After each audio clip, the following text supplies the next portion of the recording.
Hey guys, Monkey2 here. Today we're going to be featuring a Tirptiz game, and this is a prime example of when to rush and when it's the right time, when it's the wrong time. And you can see this is a pretty quick game and shows you what happens when a well supported rush works really well and what can go wrong and what can go right. Now, Tirptiz, typical really good ship for brawling because it has the torpedoes, it has decent secondaries, and it has that turtleback armor scheme. Additionally, as well, relatively decent guns are also 15-inch, so not bad. Not great, doesn't have the 16-inch guns. Torpedo angles are very good, secondaries are good as well, but they don't have the same range as Bismarck, for example. So, really good brawler. You really want to get in there, but again, with all brawlers, you got to think exit strategy. What can I kill? What can I not kill? You know, what support do I have? All these questions need to be answered before you get into a brawling situation. And from the untrained eye to the untrained eye, what I do in this game may seem dumb and particularly like, hey, I'm just going to rush in. But I'm actually thinking about every single thing. I'm going to go through my thought process here, and this might help you see that being aggressive can really pay off if you have the right team, if you have the right situation, and if you have the right tools for the job. Now, broadside hipper, going to take a shot. I'm running a brawler build though, so accuracy can be questionable, and we don't get really much. 2 over pens for 2000 damage, so nothing really. Alright, push it into here quite quickly because the only reason we're pushing quite quickly because Akatsuki will be able to see the torpedoes before I can, and I will have enough time to slow down. That being said, going down to quarter speed is nothing wrong with that. Give us a little bit more time to react to torpedoes if they're coming in. Gonna ask Tirptiz to support us. Hopefully he can, because this pour should be nice. The Prince Eugen says yes, and Tirptiz says yes. Okay, so the Prince Eugen is definitely pushing in with me. Tirptiz took a little bit of time to decide, so we'll see, but he seemed up for it. Alright, need to push it a little bit because I need to get back guns in order here. A lot of ships here, but if I angle correctly I can tank while the Eugen and the other ships push in. Now, they're going to be hesitant to push forward because of the big ass smoke screen, so they'd be worried about pushing in too much against me because of torpedoes. That means I can push in carefully and I can actually get their job done. Now, this is where I decide to push.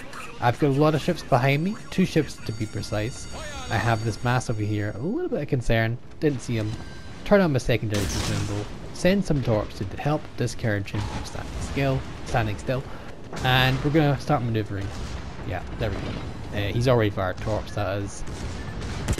He didn't really, I think he made a misplay seeing as being spotted there, so that way torpedoes at Bismarck. Very quick game here. We're gonna look, hopefully our torpedoes on the mass are good. If not, we're gonna keep moving. We're gonna keep turning our ship. We're gonna get some angle against the Bismarck. Hopefully we can get the Bismarck. Hipper is a more dangerous torpedo threat, so we will kill him first if we can. Can we actually kill him? Okay, good. Mass shows up. Let's get the rear guns on the mass. Bismarck is a concern, but the mass is more dangerous. So let's get rid of the mass as much as possible. Can we get the back guns on him? Alright, decent damage. Let's present a small profile so that his torpedoes do not do any damage if he sends them. We are giving broadside to the massa, yes, but it's a risk we have to take. We have to trade some health in order to brawl. We're going to have to turn back in. Bismarck is also down. So we're going to turn back in, angle against Jean Bart. Edinburgh, another torpedo threat popping in. We're going to see if we can blap him really quick. Nope. Okay. We're going to keep angling in, turn away, avoid any Edinburgh torpedoes. What he should be aware of and be very careful is I have torpedoes as well. So we dodge his first set by turning in as soon as we see him. We got to be careful. We know he has torpedoes. Now he's already sent from this side, so he's probably going to do a turnaround. So we can punish his broadside quite quickly, and there we go. Tirptiz comes in with a supporting fire and dead strikes him right off the bat. Beautiful. I'm going to slow down a little bit to get this cap, and then the decision is, should I push forward or not? Heals off cooldown, let's pop that heal, get that extra regeneration going on, along with our welter build, which is helping us grow and regain that health much quicker, get more health for our heal, for bang for buck. Set a fire with a mass of the secondaries. We actually have a smoke screen, which means we can advance without taking any additional fire. giving us more time to heal, more time to do our damage. So we're not going to fire just yet. So we're just going to hold in. We're just going to use that smoke to get closer and closer and closer. Now, these guys, I kind of underestimated them. This is my misplay. I should have just either stayed here or just fell back and let my originally take the damage, because I'm a little bit low. I should have waited a little bit longer before I fired. I should have been in reverse here. I should not push these two. But the temptation is pretty down there. A little bit bloodlusting, shall I say. Wanted to go in between them both and torpedo them. That would have been a great video, would have been great, and would have been well worth losing my life for the sake of 2 tier 7 battleships. Though, regardless, we are pushing, and regardless of whether we kill them or not, we're putting pressure on them. And this pressure is always effective. When you put people under pressure, they make mistakes, they make misplays, and they are genuinely forced to do something that is really not always their choice, you know? So we're heavily about tanking the Jean Bart, trying to angle as much as we can against the Massachusetts. We're not long for this world, we don't have much health left, so we're going to try and get our torpedoes off, so we've got to try and wait for their shots. Unfortunately though, their shots are mixed, they're not firing at the same time, they're firing alternate times, so you can't really give turn too much. Massa's just fired, Jean Bart has also just fired, so we're going to get into that. We'll go to here, fire some torpedoes at the Jean Bart, and hopefully we can push off on the ram, on the Massa, and if not, we're going to at least get the torpedoes off or something like that, if best case scenario, but we're going to get the torpedoes off. Maybe just the ram? No. Jean Bart gets his real booster out, and he finishes us off.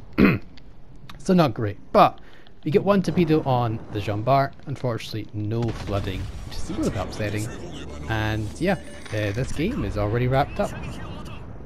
This is a very quick game, like 7 minutes in, effectively, and because of that push, we got rid of their DD, we got rid of 2 of their cruisers, we got rid of the battleship, we pushed the Massachusetts back, and he's basically dead from what's happening.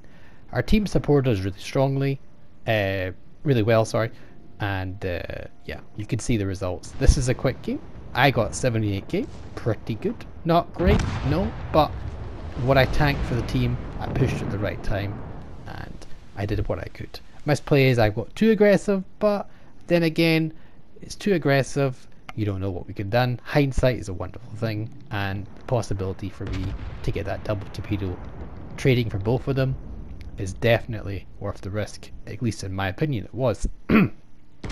So yeah, Jean Bart can take another torpedo, which is nice. I don't know if it was a flood, probably not. It was on the nose though, so he's probably that. Probably got some flooding, or he's repaired it maybe. There we go, and he's the only last ship remaining. Literally nothing else to go. And there we go, that's the game for you. It shows you when you have like 4 ships. I think it's 5 ships there. We had the DD, we had the Prince Eugen, we had the Richelieu, and we had something else. Sorry, I'm going a bit crazy with my camera, aren't I? I think I was a bit annoyed it's just a Jean Bart left, but we'll see. But yeah, we're just cleaning house, and that shows you the real, like, that's a coordinated rush. Even the shore's getting in, just because of how disgustingly well armored the Jean Bart is when it's bow tanking.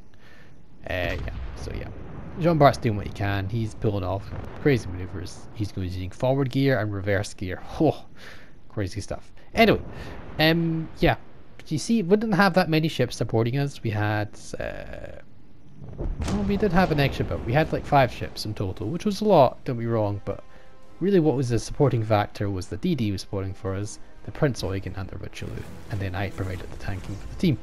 So 78,000 second in the team, and just goes to show you the power of a supported rush. Now, hope you guys enjoyed this video, and as always, I'll catch you next time. Bye for now.